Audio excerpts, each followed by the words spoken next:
Hey YouTube, Kai the Casual back again with a little bit of an atmosphere change because I'm also watching WWE/AAA Worlds Collide in the background while I'm doing this, but this is of course our regular scheduled Kai's Top 5 review of SmackDown.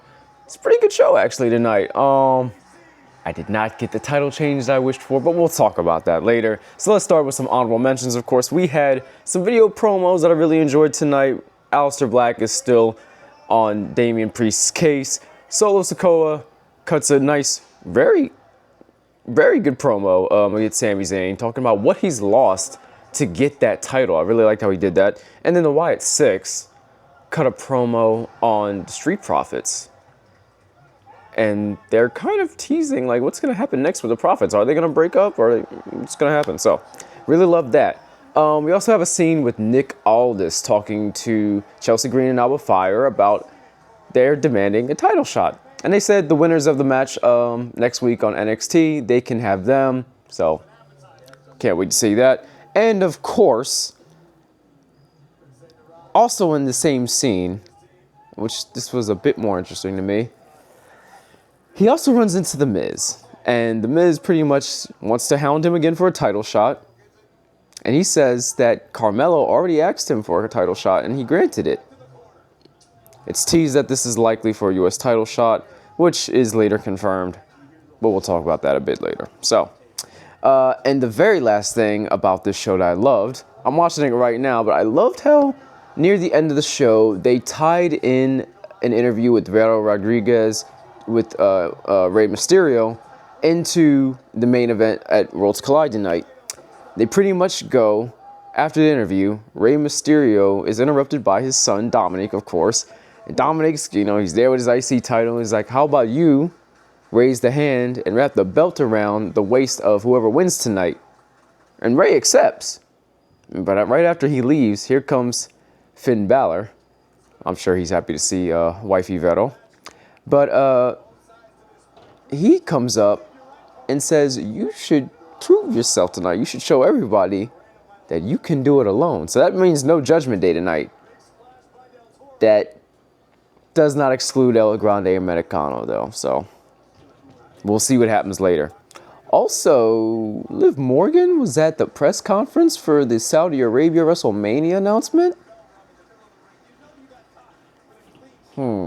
Anyway, let's get into the main 5 slots of the night, though. We have, in my number 5th slot for the night, we have Brock Lesnar coming in to do Brock Lesnar things. Look, this is capturing my number 5 slot because I'm keeping it real.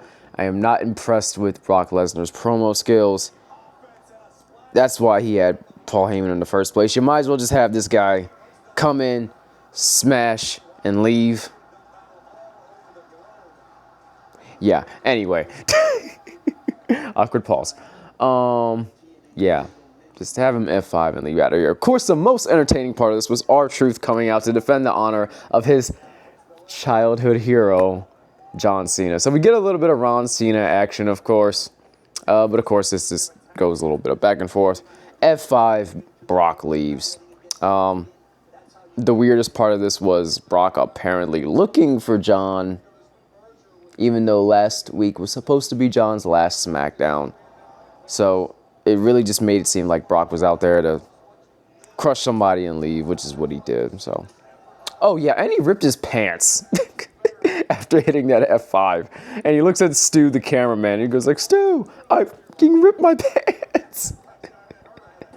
And that was the most enjoyable part of that besides R-Truth. So anyway, moving on with the rest of the show, though. In my number 4 slot of the week, we have Michin is not done with Julia and Kiana James. She, being Julia, was supposed to have a match, non-title, against B-Fab, which I was actually kind of hyped to see because I was like, hey, I think B-Fab needs something, and she's been dealing with the drama with the Profits. So she needed her own thing for the night. She came out there, she looked good. And I was actually ready to see, what has she got in the ring? Let's see what she can deliver in ring, right?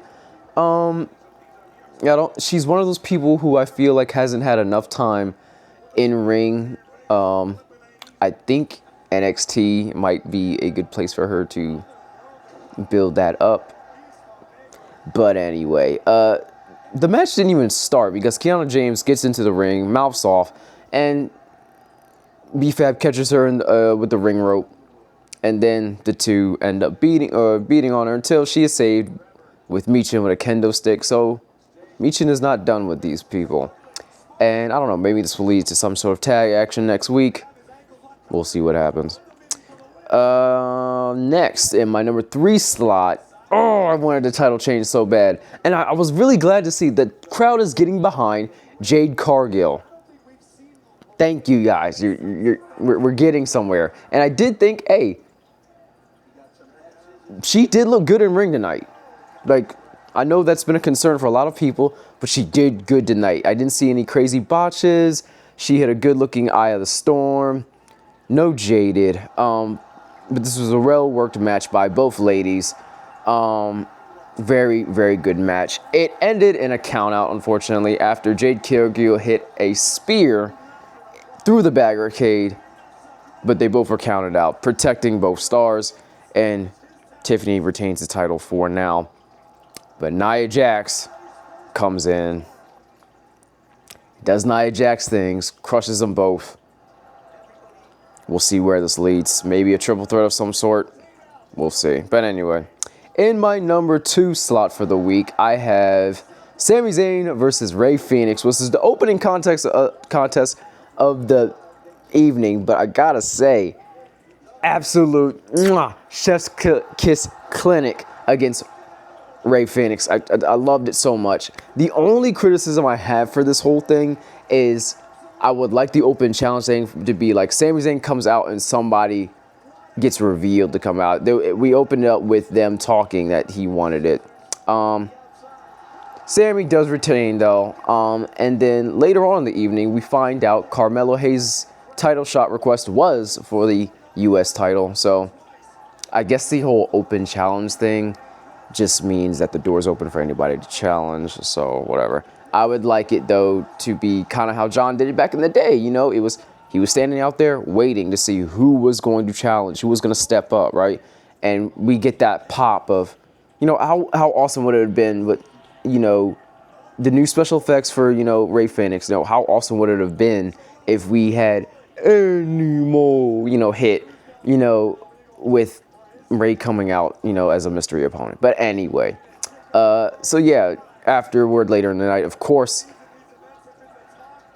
Carmelo, you know, shoots his shot and, you know, he's ready, you know, and Sami tells him, don't miss Melo. And then after this, there goes The Miz. And of course, he is upset. Like, I thought you requested a match for the tag titles, not the US title. But Carmelo's confident. He's like, you know, why can't I do this? You did it. I can win the US title, and maybe I'll win the tag titles with you too. So we'll see what happens with this. I would ultimately like Carmelo to turn babyface off of this. He's proven himself as a heel, but I think he would make a better babyface to me. That's just me, okay?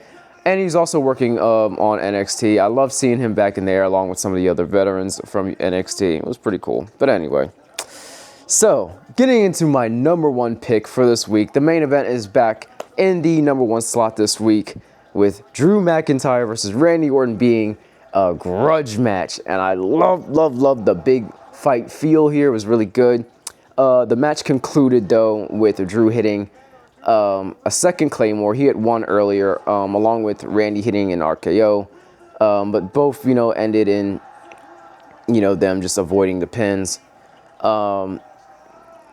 Drew gets a second one off of a ref distraction, because Randy was about to hit the punt kick, but as we know, both in WWE canon and in real life, I guess, that move is banned. So, yeah. The ref stops him, gets in the way after the voices hit, and he's about to punt his head off, but nope. Ref gets in the way. Drew takes advantage and hits another Claymore. 1, 2, 3. So at least we got a legit ending to this match, and I'm actually glad that Drew got the win here. That was really, really well booked. I loved how they did it. They played on a lot of great things during this match.